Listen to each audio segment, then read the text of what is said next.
Hello, I'm Judith Gold and I teach English for Senior School at St. John's Public School. And today we're going to discuss symbolism in poetry with specific reference to the poem Aunt Jennifer's Tigers by Adrian Rich. Well, before we get into the poem and the poet, I would like to flash three pictures for you. And I would like you to remember these pictures in that order. Picture 1, Picture 2, Picture 3. Well, before we go into the poem itself, I'd like to tell you a little bit about Adrian Rich, the poet. She was an American feminist writer, a political writer rather, who wrote in the 1950s. Now, why I would like to fix this poem in context is because we know that feminism has grown, it has moved a long way from just talking about women's rights to a lot more that we talk about today. We talk about equality today. Well, at the time when Adrian Rich wrote poetry, women were not allowed to express themselves creatively. Well, everything for women was restricted, they were oppressed in the true sense of the term, and Adrian Rich was one of the pioneers of women's writing in English. In fact, she was one of the pioneers of feminist writing in English.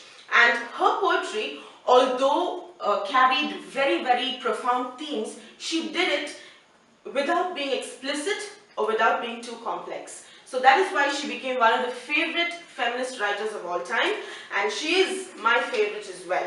Well, in this particular poem that we're going to consider today on Jennifer's Tigers, she uses the rhyming couplet along with the heroic couplet. Why is that great? Well, the rhyming couplet is used in a simple nursery rhyme like Twinkle Twinkle Little Star, How I Wonder What You Are.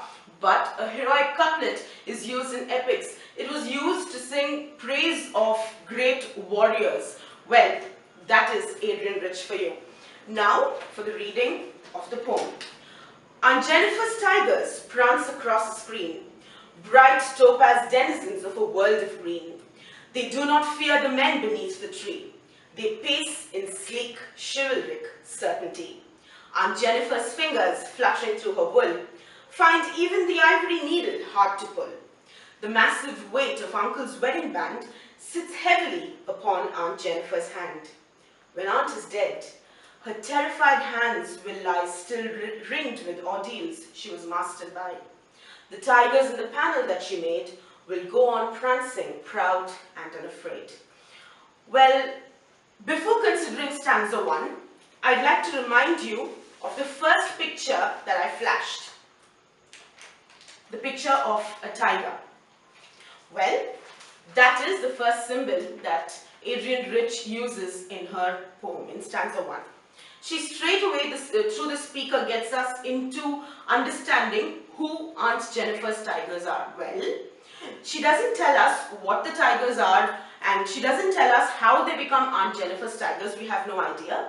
We just know that they are tigers that prance across a screen. Well, the screen could represent anything, we're not sure. But then her tigers were prancing, very human-like. So there's a poetic device personification. Then she goes on to talk about how they are bright topaz, referring to the color, the unique color of the tiger, against a world of green, a contrast for you, which shows that they can never be invisible. You can always spot a tiger even in the thickest of a forest because you can see the topaz. Well, are they afraid? No. How do we know that? They move ahead and they're not afraid of the men standing underneath the trees. So they are unafraid. And finally, in the last line of the first stanza, she talks about how they move in sleek, chivalric certainty. Beautiful choice of words those are, don't you think? Well, sleek referring to elegant, chivalric referring to honor-bound, referring to everything that knighthood represents. Well, they move in chivalric certainty. They are not scared. They are not going to hold back. They are going to press on. They're going to move forward because they know for certain where they want to go. That is the first symbol that is presented in the first stanza of the poem Aunt Jennifer's Tigers. Well, we now have to move on to the second stanza. And this is the picture that I showed you next. That is the picture of a wedding band. Well, the next stanza, we come to know a lot more about Aunt Jennifer. What is she doing? She's doing something with her wool. She's sewing. Well, is she very confident about sewing? No. How do we know that? The fluttering fingers. How do we contrast it with the previous symbol? Chivalric certainty as opposed to fluttering fingers. There's no direction. She's not certain. She's just going where the wind takes her, just like a butterfly flutters in the wind. Well, where does the symbol then come in? It comes in the third line of the stanza where she says the massive weight of uncle's wedding band. Usually, a wedding band would represent love, togetherness, a relationship, a beginning of a forever, so many nice things that we would associate with a wedding and marriage later. But here, the speaker tells us it's massive, it's heavy, and it's not letting her move on, not even practice an art that by now she would have been very skilled at. It's weighing her down. It's weighing her down to the point of her not even being able to pull the ivory needle out of her panel. Well, is that literal? It's metaphorical, of course. The weight of her marriage has restricted everything that she originally was. There's a loss of an identity, there's a loss of personal freedom, there's a loss of personal space as well. And what does she mean by saying uncle's wedding band? Well, there's no aunt there, there's just uncle. So that very clearly tells you that Aunt Jennifer had no place in the marriage. It wasn't companionship. She was separated, there was spatial distance, there was physical distance probably, we do not know, and there was emotional distance as well, because it's massive, it's heavy, and she's weighed down. She's not happy, she's not uplifted, she's not expressive. Well, that's the second symbol. Can you see how beautifully Adrian Rich takes a traditional symbol of love and turns it around?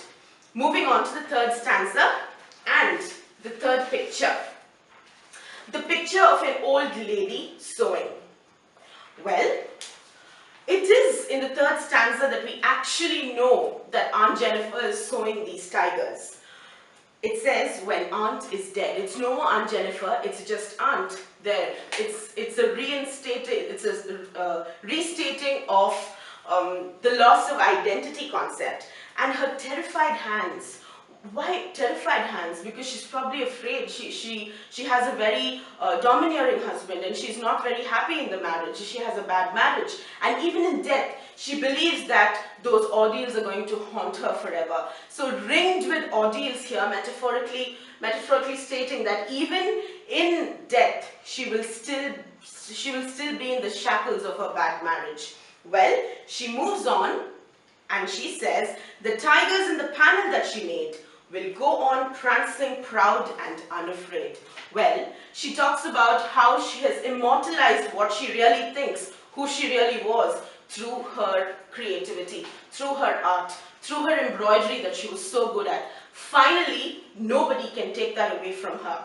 Years down the line, Aunt Jennifer might die, she might be even forgotten, but the panel that she embroidered will always be remembered, and the tigers that she embroidered will always be proud, will always be unafraid, will always prance in chivalric certainty.